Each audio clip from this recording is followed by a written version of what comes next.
Hi everyone, my name is Kate Mingoya and I'm the National Director of Climate Resilience and Land Use at Groundwork USA. I oversee our climate adaptation and our land reuse programs.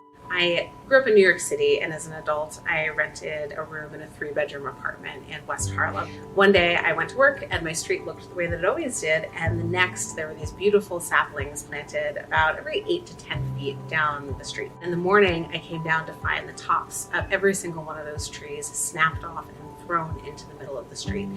There was no one around because it was pretty early, except for my neighbor who was in the window, and I asked her, "What happened?" She just shrugged and said, "They didn't ask us." At the time, I didn't have language for some of the concerns that the people in my community were experiencing, but now I would label that as a fear of green gentrification or green displacement. The idea that if a neighborhood gets some of the amenities that wealthier neighborhoods have, that we might see increased rents and a displacement of the people who built and made those neighborhoods so culturally vibrant, so interesting, and made them home. The fear of green gentrification in communities has led to some cities and towns, some nonprofits, some organizations calling for pretty tepid greening strategies. Ones like planting some trees in neighborhoods, but not too many, making parks, but making them not too nice, this idea of a just green enough strategy.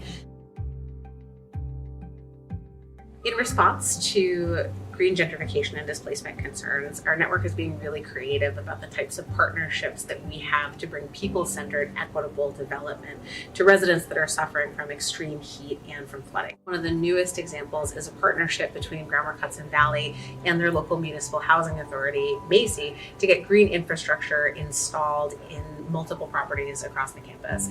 And these are going to do everything from create shady places for kids to play to improving drainage so that folks' homes are not as risk from flash floods. We should not be blaming trees and parks for policy failures. There is creative and innovative grassroots work that is happening all across the country. And at Groundwork USA and at the Trust of the Groundwork Network, our job is to put residents in the driver's seat to make changes to their built environment so that they can live in the clean, green, and healthy spaces that they envision and that they deserve to live.